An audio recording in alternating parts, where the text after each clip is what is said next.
Hello my friends and welcome to a new video. Today I'm going to talk about a seat from RSeat, that's a French company, the RSeat 1. It's a very popular seat. It pops up regularly on the second-hand markets here, and it was also the seat that when I started sim racing that really poked my eyes out because it looked really nice. So it is very hard to find a seat with just one attachment point for the wheelbase holder, which is very stable. Look at the play seat or any derivatives from the play seat. Well, they are not very stable. So I was hoping that the RS1 was a very stable one. The RS1 categorizes as a tubular frame, and in general they are very sturdy with a limited footprint and more design-like, but a lack of configuration options in comparison with other types of seats. The entire configuration is fixed into place, so no on-the-fly changes are possible. The pedal base holder can be slid forwards and backwards and tilted up and down, so it gives you a lot of configuration possibilities for the pedals. The only thing that I had with testing is that I attached the CSL, so the Fanatec CSL pedals on it, and I couldn't attach it with more than 2 bolts, so I needed to be a bit creative, and I took the strap from the Playseat Challenge and bound it around the pedals to have a test nonetheless. You can fix the pedals into place over a travel of 15 cm relative to the seating position, which should be sufficient to account for the larger drivers. The inclination can be done in 4 different angles. The wheelbase holder, well, here you can see that it is a tubular frame because it is not you cannot adapt it much in height. So you have some segments which come from the frame towards the wheelbase holder, which allows you to have some difference in height, but not much. What is nice, of course, is that you can incline the steering wheel a bit, because when you if you have a Trustmaster base, it always goes a little bit up, while Fanatec is more like straight when you mount the base on the wheelbase holder.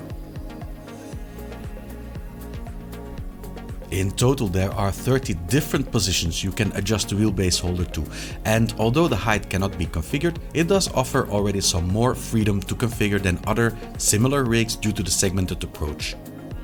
A downside of the segmented approach, however, can be that it becomes less sturdy, but because of the use of pre-drilled holes, this is not the case for the RS1. A last thing to mention is the shifter holder. This can be tilted to the sides to have it closer or further away from the body, and is fixed to the chair, so its relative position cannot be adjusted.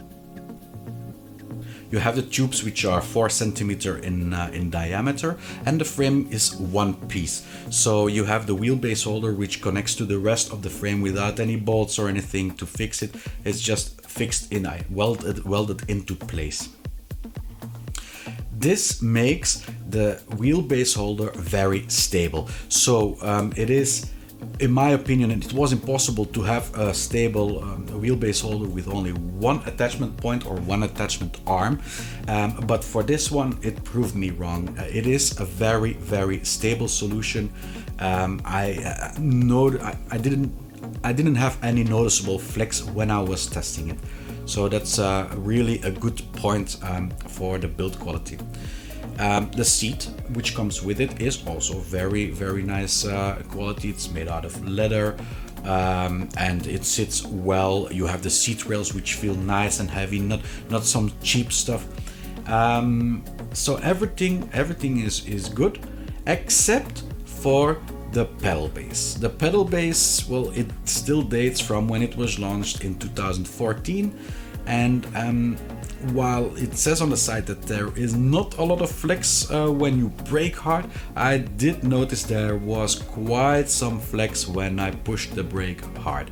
Of course, I have CSL pedals on it, but that's not really an issue, because when you brake, you push the back down, and it is noticeable that there is quite an amount of flex on the pedals.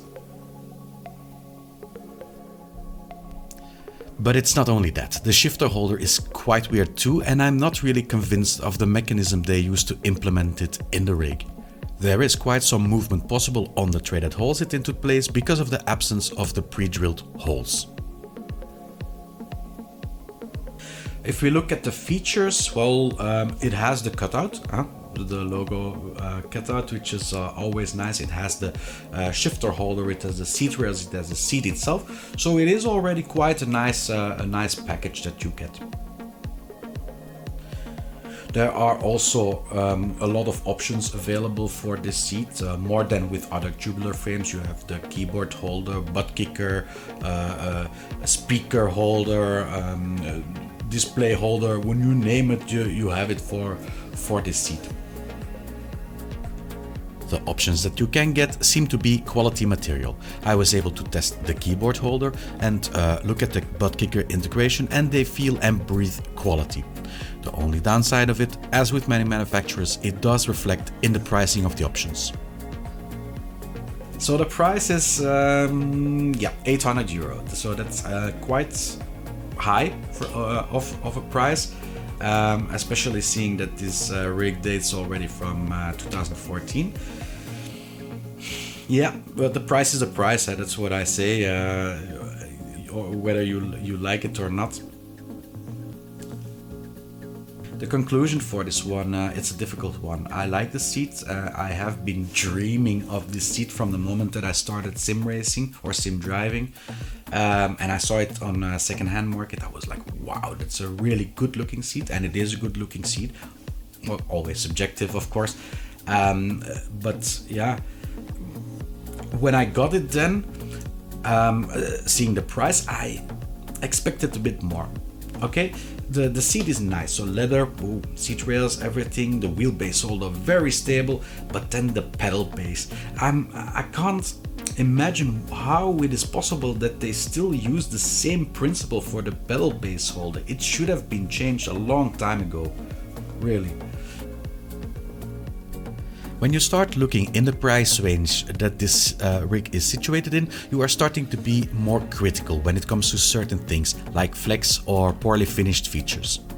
I'm sure that when it was released, it was on the wish list of many due to its unparalleled stability of the wheelbase holder.